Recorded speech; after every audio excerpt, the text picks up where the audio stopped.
Brazil has over 210 million people. Argentina has produced legends like Messi and Maradona. Spain owns a World Cup and multiple European titles. Now imagine a country with less than 600,000 people standing on the same stage as these football giants. A nation so small that its entire population could fit inside many football stadiums. No world-famous domestic league. No billion-dollar football system. Just 10 volcanic islands in the Atlantic Ocean. And one impossible dream. Yet in the 2026 FIFA World Cup, Cape Verde didn't just participate. They made the world stop and ask, who are these guys?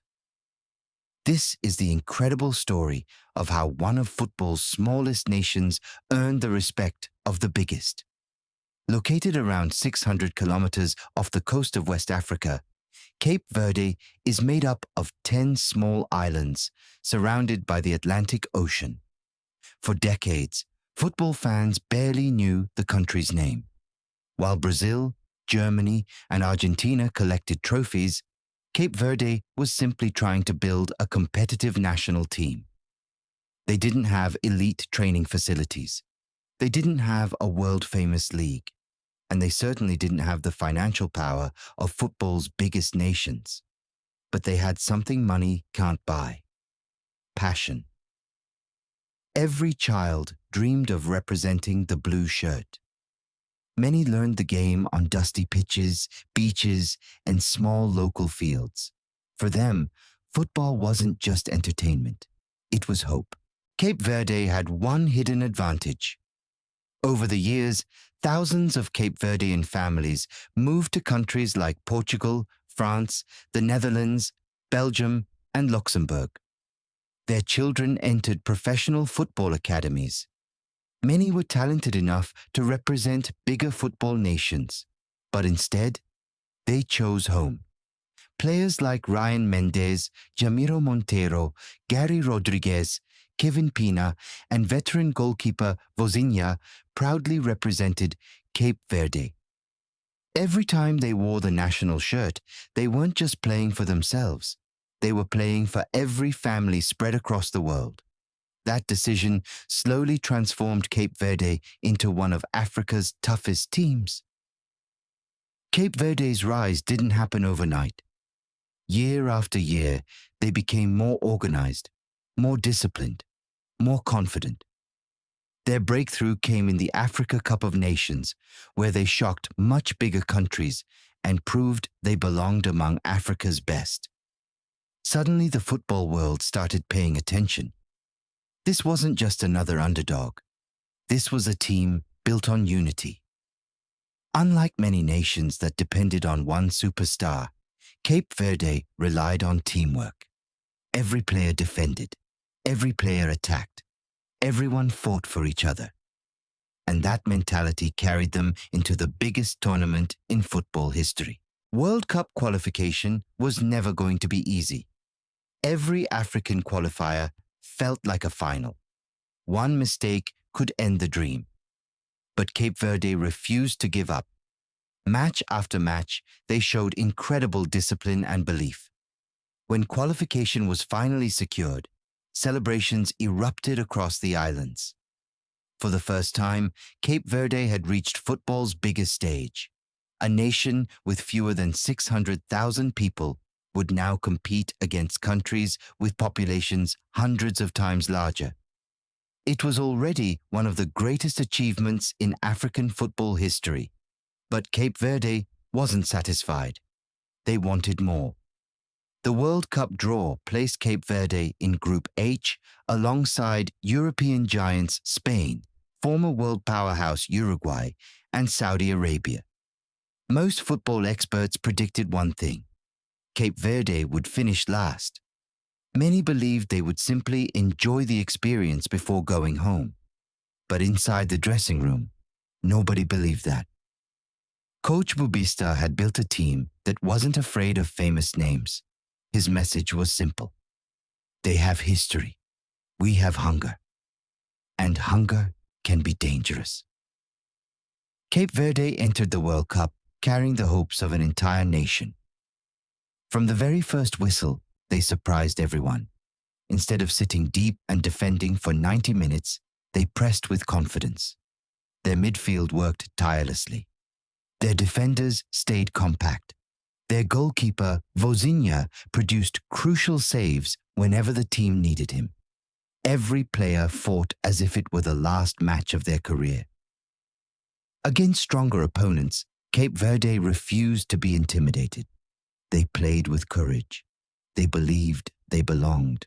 And slowly, the football world began believing it too. Fans around the globe started talking about the tiny island nation that simply refused to back down. Social media filled with praise. Neutral supporters adopted Cape Verde as their favorite underdog, because football has always loved one thing above all else: a team brave enough to dream. But the biggest test of Cape Verde's journey was still waiting. A knockout clash against the reigning world champions, Argentina. And nobody could have imagined what would happen next. When the round of 32 draw was announced, Cape Verde received the toughest challenge imaginable. Argentina, the reigning world champions, a nation with one of the richest football histories ever, a country that has produced legends like Diego Maradona and Lionel Messi. Compared to Argentina, Cape Verde looked tiny in every possible way. Argentina has a population of over 45 million. Cape Verde has fewer than 600,000. Argentina has won multiple World Cups. Cape Verde was playing in its very first. For most people, the result seemed obvious before the match even kicked off. But football has never been played on paper. From the opening whistle, Argentina dominated possession, just as everyone expected. But Cape Verde never panicked. They defended in numbers. They stayed compact. Every tackle was celebrated like a goal. Every interception gave the team more confidence. Then came the moment that shocked the football world. Cape Verde attacked with pace and purpose, proving they weren't in the tournament just to defend. Whenever Argentina pushed forward, Cape Verde answered with dangerous counterattacks. For long periods, they matched one of football's greatest nations. Millions of fans watching around the world couldn't believe what they were seeing. This wasn't a small nation surviving. This was a small nation competing. Even after Argentina eventually edged the match 3-2, Cape Verde walked off the pitch with their heads held high. They had pushed the reigning champions to the limit. The scoreline told only part of the story. The real victory was the respect they earned. Football fans across the globe applauded their courage. Pundits praised their organization. Opposing players acknowledged their determination. Sometimes a defeat says more about a team than an easy victory ever could. For Cape Verde, this was one of those moments. Every great football story has heroes. Ryan Mendes brought experience and leadership when the team needed it most. Jamiro Monteiro controlled the midfield with calmness and intelligence. Kevin Pina covered every blade of grass, breaking up attacks and keeping the team organized. Veteran goalkeeper Vozinha produced crucial saves that kept Cape Verde alive against stronger opponents. But perhaps the biggest hero wasn't a single player.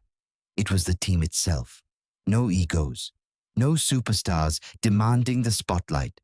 Just 11 players fighting for one badge. That unity became Cape Verde's greatest weapon. The 2026 World Cup changed Cape Verde forever. Before this tournament, many football fans couldn't even point to Cape Verde on a map. Now the world knows their name. Children across the islands watch their heroes compete against football's biggest nations. Young players now believe that wearing the Cape Verde shirt can take them all the way to the World Cup. That's the power of football. One generation inspires the next. and one unforgettable tournament can change a country's future. Many people will remember the score against Argentina, but years from now, that's not what Cape Verde's journey will represent. People will remember the courage, the belief, the refusal to accept limits. Because this wasn't just about reaching a World Cup. It was about proving that football doesn't belong only to countries with huge populations, massive budgets, or legendary histories. It belongs to anyone brave enough to dream. Today, Cape Verde stands as an example for every small football nation around the world. If they can compete with giants, why can't others? Maybe this World Cup wasn't the peak of Cape Verdean football. Maybe it was only the first chapter. With more young players developing in Europe, growing investment in football, and a nation united behind its team, the future looks brighter than ever. And who knows? The next time the World Cup arrives, Cape Verde may not be the surprise anymore. They may be the team everyone is afraid to face. From 10 tiny islands in the Atlantic to the biggest football stage on Earth, Cape Verde proved that dreams don't care about size. They care about courage. And sometimes, the smallest nations create the biggest stories. If you enjoyed this documentary, don't forget to like the video, subscribe to the channel, and tell me in the comments, which football underdog should I cover next? Until next time, keep believing in the beautiful game.